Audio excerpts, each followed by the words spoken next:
Hello chess lovers, Shivamogga Nalanda chess academy ವತಿಯಿಂದ ನಾವು YouTube channel ಅನ್ನು ಪ್ರಾರಂಭಿಸ್ತಾ ಇದ್ದೀವಿ. ಈ ಕನ್ನಡ ಯೂಟ್ಯೂಬ್ ಚಾನೆಲ್ ನಲ್ಲಿ ಮೊದಲನೇದಾಗಿ ಸ್ಪೀಡಿ ಡೆವಲಪ್ಮೆಂಟ್ ಆಫ್ ಪೀಸಸ್ ಅನ್ನೋ ಟಾಪಿಕ್ ನಾವು ತಗೊಂಡಿದ್ದೀವಿ. ಇದರಲ್ಲಿ ತುಂಬಾ ಸುಂದರವಾಗಿರ್ತಕ್ಕಂಥ 2 ಗೇಮ್ಗಳನ್ನ ನಾನು ತೋರಿಸ್ತೀನಿ. ಈಗ ಗೇಮ್ ನಂಬರ್ 1, ಈ ಥಿಯರಿ ಡ್ಯಾನಿಶ್ ಗ್ಯಾಂಬಿಟ್ ಅಂತ. ಲೈಫಿಗೂ ಚೆಸ್ಸಿಗೂ ಹತ್ರ ಸಂಬಂಧ ಇರುತ್ತೆ. ಹೇಗೆ ನಾವು ಲೈಫಲ್ಲಿ ಯಾರು ತುಂಬಾ ಫಾಸ್ಟ್ ಆಗಿ ಟೈಮ್ ವೇಸ್ಟ್ ಮಾಡ್ದೇನೆ ತನ್ನ ಜೀವನನ ಭಾರಿ ಒಂದು ಪ್ಲಾನಿಂಗ್ ಪ್ರಕಾರ ನಡೆಸ್ಕೊಂಡು ಹೋಗ್ತಾನೆ, ಅವ್ನ ಲೈಫಲ್ಲಿ ಸಕ್ಸಸ್ಫುಲ್ ಆಗ್ತಾನೆ. ಸ್ಪೀಡ್ ಇರುತ್ತೆ, ಟೈಮ್ ವೇಸ್ಟ್ ಮಾಡ್ತಿರಲ್ಲ, ಸಕ್ಸಸ್ಫುಲ್ ಪರ್ಸನ್ ಆಗ್ತಾನೆ. ಅದೇ ತರ ಈ ಗೇಮ್ ಇದೆ. ಡೆವಲಪ್ಮೆಂಟ್ ನ ಸ್ಪೀಡ್ ಅಪ್ ಮಾಡೋಕ್ಕೋಸ್ಕರ ವೈಟ್ ಪ್ಲೇಯರ್ ಇದರಲ್ಲಿ 2 ಪಾನ್ ಸ್ಯಾಕ್ರಿಫೈಸ್ ಮಾಡಿರ್ತಾನೆ, ಆಮೇಲೆ 3ನೇ ಪಾನು ಸ್ಯಾಕ್ರಿಫೈಸ್ ಮಾಡ್ತಾನೆ. ಆದ್ರೆ ಬ್ಲಾಕಿಗೆ ಗೊತ್ತಿಲ್ದಂಗೆನೆ ಆಟ ಮುಗ್ದೋಗುತ್ತೆ. ನೋಡೋಣ ಗೇಮ್ ನಂಬರ್ 1, ಇದು ಡ್ಯಾನಿಶ್ ಗ್ಯಾಂಬಿಟ್. ಸೊ ಮೊದಲನೇದಾಗಿ ನಾವು E4 ಪಾನ್ನ ರಾಜನ ಮುಂದಿನ ಪಾನ್ನ E4 ತಳ್ತೀವಿ. ಅವಾಗ ನಮ್ಮ ಅಪೋನೆಂಟು E5, ಅವನು ಕೂಡ ರಾಜನ ಮುಂದಿನ ಪಾನ್ನ 2 ಮನೆ ತಳ್ತಾನೆ.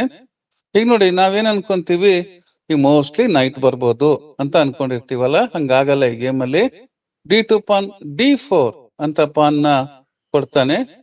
ಈಗ ನಮ್ಮಲ್ಲಿ ಯಂಗ್ಸ್ಟರ್ಸ್ ಅಲ್ಲಿ ಹೊಡೆಯೋ ಇನ್ಸ್ಟಿಂಕ್ಟ್ ಜಾಸ್ತಿ ಇರುತ್ತೆ.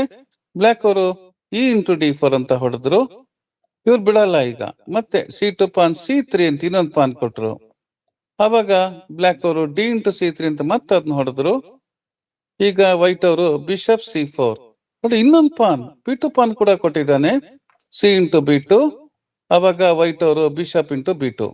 ನೋಡಿ, ನಿಮಗೆ ಇವಾಗ ಯುದ್ಧ ನಡೀತಾ ಇದೆ, ನಿಮ್ಗೆ ಗೊತ್ತಿರ್ಬೋದು. ಉಕ್ರೇನ್ ಆಗ್ಲಿ, ರಷ್ಯಾ, ಈ ಕಡೆ ಇಸ್ರೇಲ್ ಆಗಿರ್ಬೋದು, ಬೇರೆ ಬೇರೆ ಕಡೆ ಪ್ರಪಂಚದ ಮೂಲೆಯಲ್ಲಿ ಯುದ್ಧ ನಡೀತಿರುತ್ತೆ. ಮಿಸೈಲ್ಸ್ ಅನ್ನೋದು ಹೇಗಿರುತ್ತೆ, ಬಿಷಪ್ಸ್ ತರ. ನೋಡಿ ಶೇಪ್ ಹೇಗಿದೆ, ಒಂದ್ ಬಿಷಪ್ C4 ಇದೆ, ಒಂದ್ ಬಿಷಪ್ B2 ಇದೆ, 2 ಬಿಷಪ್ಗಳು, ಒಂದ್ ಬಿಷಪ್ F7, ಒಂದ್ ಬಿಷಪ್ G7. 2 ಬಿಷಪ್ ಟಾರ್ಗೆಟ್ ಮಾಡ್ತಾ ಇದ್ದಾವೆ. ಸೊ 2 ಬಿಷಪ್ ರೆಡಿ ಇದಾವೆ ಅಟ್ಯಾಕಿಗೆ. ಬ್ಲಾಕ್ ಏನಾದ್ರು ಉಳ್ಕೋಬೇಕು ಗೇಮ್ ಅಲ್ಲಿ ಅಂದ್ರೆ ಖಂಡಿತವಾಗಿ ಅವ್ನು 2 ಪಾನ್ ವಾಪಸ್ ಕೊಡ್ಬೇಕು, ಇಲ್ಲ ಅಂದ್ರೆ ಖಂಡಿತ ಅವನು ವಾಪಸ್ ಬರಕ್ ಆಗಲ್ಲ ಗೇಮ್ ಅಲ್ಲಿ. ಸೊ ಇದ್ರೊಳಗೆ ಏನಾಗತ್ತೆ, ಈಗ ಬ್ಲಾಕ್ ಅವನು ಬಿಷಪ್ B4 ಚೆಕ್ ಹೀಗಾದ್ರೂ ಮಾಡಿ ಎಕ್ಸ್ಚೇಂಜಸ್ ಮಾಡ್ಕೊಂಡ್ಬಿಟ್ಟು ನಾವು ಆಕ್ಚುಲಿ ಗೇಮ್ ಅಲ್ಲಿ ವಾಪಸ್ ಬರ್ಬೇಕು ಅಂತಿದ್ದಾನೆ. So bishop B4 check white ಕೇರೆ ಮಾಡ್ತಾ ಇಲ್ಲ. ND2 ನೋಡಿ, 3ನೇ ಪೀಸ್ ಡೆವಲಪ್ ಆಯ್ತು. ಒಂದೊಂದೇ ಪೀಸಸ್ ಹೊರಗೆ ತೆಗಿತಾನೆ ಇರ್ತಾನೆ ವೈಟ್. ಬ್ಲಾಕ್ ಕಡೆಗೆ ಆಗೋದಿಲ್ಲ ಅದು. ಬ್ಲಾಕ್ ಕ್ವೀನ್ G5 ನೋಡಿ, ಕ್ವೀನ್ ಈಗ G2 ಪಾನ್ ನೋಡ್ತಾ ಕೂತಿದೆ. ಹಾಗೇನೆ D2 ನೈಟ್ ನ ಹೊಡೆದ್ಬಿಟ್ಟು ಕ್ವೀನ್ ಎಕ್ಸ್ಚೇಂಜ್ ಮಾಡೋ ಪ್ಲಾನ್ ಅಲ್ಲೂ ಇದ್ದಾನೆ. ಈಗ ನೋಡಿ, ಮತ್ತೊಂದು ಪೀಸ್ ಡೆವಲಪ್ ಆಗುತ್ತೆ white. Knight Gf3, queen attack ಆಗಿದೆ, G2 ಪಾನ್ ಫ್ರೀ ಕೊಟ್ಟಿದ್ದಾರೆ, ಬಟ್ 3ನೇ ಪೀಸ್ ಡೆವಲಪ್ ಮಾಡಿದ್ದಾರೆ. ಬ್ಲಾಕ್ ಕ್ವೀನ್ into G2 ನೋಡಿ, ರುಕ್ G1 ನೋಡಿ, 5ನೇ piece. Believe it or not, ಎಲ್ಲಾ ಪೀಸಸ್ ಹೊರಗೆ ಬರ್ತಿದೆ. ರುಕ್ G1 ಗೆ ಬ್ಲಾಕ್ ಟ್ರಿಕ್ ಮಾಡ್ತಾನೆ. ಈಗ ಬಿಷಪ್ into D2 ಚೆಕ್ ನೋಡಿ. ಇವಾಗ ಏನಾಗಿದೆ ಅಂದ್ರೆ, ನಾವು ಕ್ವೀನ್ into D2 ಹೊಡೆಯಕ್ ಆಗ್ತಿಲ್ಲ. ಕ್ವೀನ್ into D2 ಹೊಡೆದ್ರೆ ಕ್ವೀನ್ into F3 ನೈಟ್ ಹೋಗ್ತಿದೆ. F3 ನೈಟ್ ಇಂದ D2 ಬಿಷಪ್ ಹೊಡೆಯಕ್ ಆಗ್ತಿಲ್ಲ. G1 ರೂಕ್ ಹೋಗ್ತಿದೆ. ಅದೇ ಕಿಂಗ್ into D2 ಹೊಡೆಯಕ್ ಆಗ್ತಿಲ್ಲ. ಕ್ವೀನ್ into F2 ಹೋಗ್ತಿದೆ. ಸೊ ವೈಟ್ ಎಂತ ಬ್ರಿಲಿಯಂಟ್ ಆಗಿ ಈಗ ಕಿಂಗ್ E2 ಅಂತ ಆಡಿದ್ದಾನೆ. D2 ಬಿಷಪ್ ಯಾವತ್ತಿದ್ರು ನಂದೇ, ನಮ್ಮ ಮನೇಲೆ ಕೂತಿದೆ, ಯಾವಾಗ ಬೇಕಾದ್ರೆ ಹೊಡ್ಕೋಬಹುದು ಅನ್ನೋ ಪ್ಲಾನ್.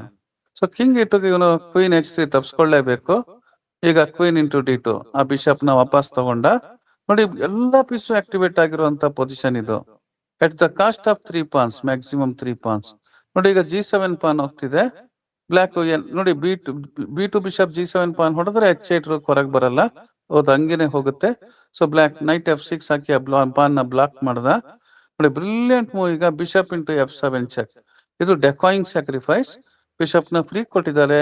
ಆ ಬಿಷಪ್ ಏನಾದ್ರು ಬ್ಲಾಕ್ ಕಿಂಗ್ ತಗೊಂಡ ಅಂದ್ರೆ NG5 ಫೋರ್ಕ್ ಆಗ್ತಾ ಇದೆ.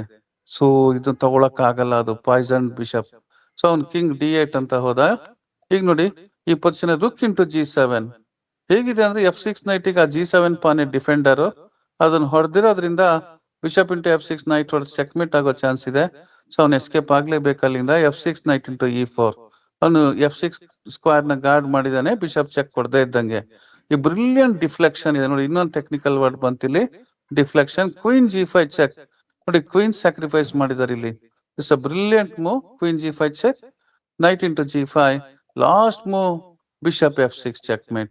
ನೋಡಿ, ನಾವೇನ್ 2 ಪಾನ್ ಸ್ಯಾಕ್ರಿಫೈಸ್ ಮಾಡಿ 2 ಬಿಷಪ್ ಗಳನ್ನ ನಾವು ಡೆವಲಪ್ ಮಾಡಿದ್ವಿ, ಆ 2 ಬಿಷಪ್ ಗಳಿಂದ ಆಟ ಮುಗ್ದೋಗಿದೆ.